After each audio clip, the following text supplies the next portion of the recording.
The Individualization Trap. Family, society, and the struggle for identity. Modern life presents a paradox. We are encouraged to become fully individualized, yet expected to remain harmoniously integrated within families and social systems. This tension creates what can be called the individualization trap, a state where the pursuit of personal identity gradually distances individuals from the very groups that shape them. Time spent outside of a primary group, especially the family, inevitably leads to divergence in values, beliefs, and behavior. As individuals develop independently, they construct their own frameworks for understanding the world. Over time, these frameworks can become incompatible with the collective norms of their family unit. Reintegration then becomes difficult, often requiring advanced emotional awareness, communication skills, and conflict management techniques. Without these tools, relationships tend to default to friction rather than cohesion. At the core of this conflict lies the nature of relational dynamics. Healthy relationships require collaboration, yet many families unconsciously oscillate between two extremes: constant accommodation and constant competition. When one is always accommodating, suppressing personal truth for the sake of harmony, resentment builds beneath the surface.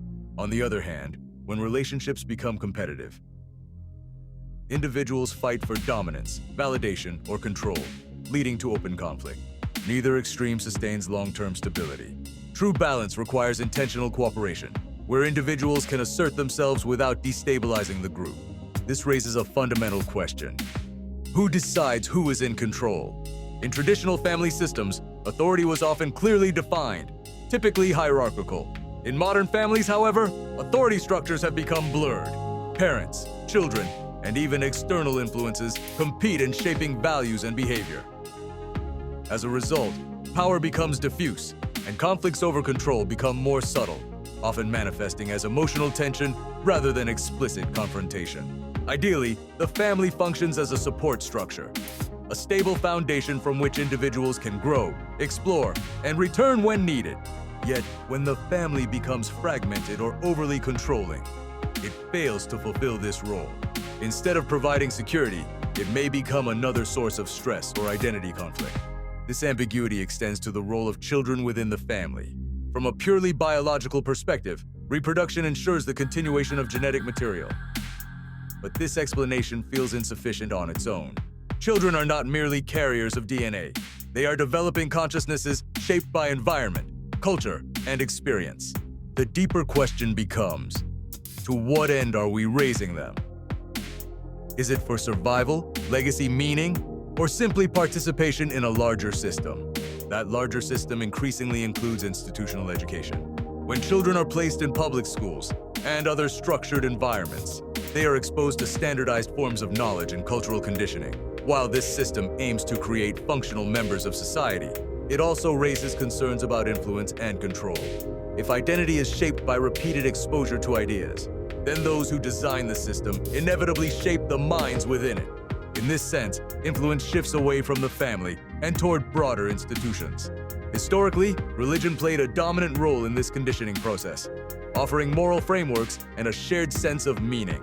As technology advanced, however, new forces emerged.